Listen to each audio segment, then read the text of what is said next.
بسم اللہ الرحمن الرحیم۔ آج کی ویڈیو میں آپ کو بتاؤں گا کہ جو لوگ موٹاپے کی وجہ سے پریشان ہیں، جن کا پیٹ بہت زیادہ باہر آ گیا ہے اور ان کا وزن بھی بہت زیادہ ہو گیا ہے، اگر وہ لوگ اس طریقے پر عمل کریں تو انشاءاللہ عز و جل ان کا پیٹ بھی کم ہو جائے گا اور وزن بھی کم ہوگا۔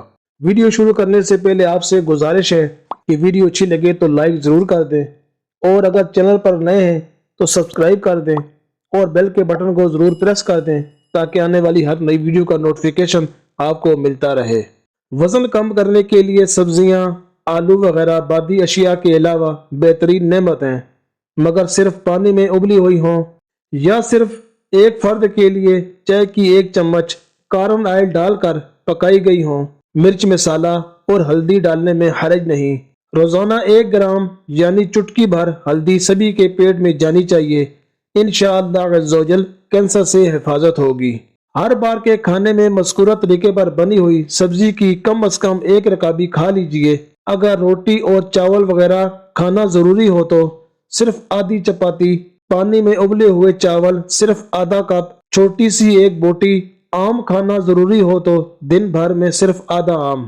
اگر شوگر کا مرض نہ ہو تو ممکنہ صورت میں چینی کی جگہ چائے میں شہد یا گل ڈال لیجئے۔ دن رات میں صرف 2 بار درمیانہ کپ، وہ بھی آدھا آدھا پئیں۔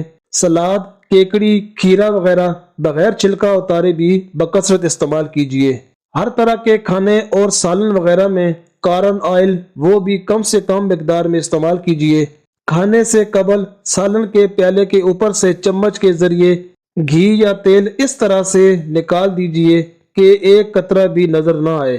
چاول، اونٹ، گائے اور بکرے کے گوشت، گھی، مکھن، دودھ کی ملائی، انڈے کی زردی، کیک، پیسٹری، میٹھے کوکو چاکلیٹ اور ٹافیوں، نمکوں والوں کی تلی ہوئی چیزوں، کریم لگی ہوئی یا میٹھی غذاؤں، مٹھائیوں، آئس کریم، ٹھنڈے مشروبات، پکوڑے، کباب، سموسے، پیزے، پراٹھے وغیرہ ہر وہ چیز جس میں میدا، چکناہٹ یا مٹھاس شامل ہو، ان سے بچیے۔ انشاءاللہ عز و جل وزن میں کمی آئے گی۔ حتی الامکان ایک ہی ڈاکٹر سے علاج کا سلسلہ رکھنا چاہیے۔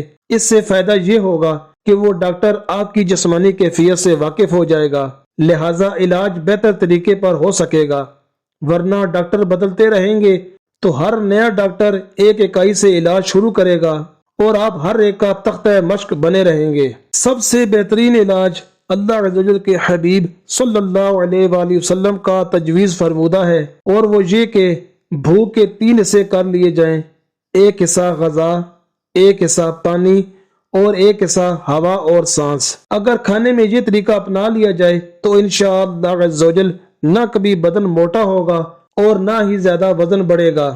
اگر ویڈیو اچھی لگے تو کمنٹ میں اپنی رائے کا اظہار ضرور کیجیے گا۔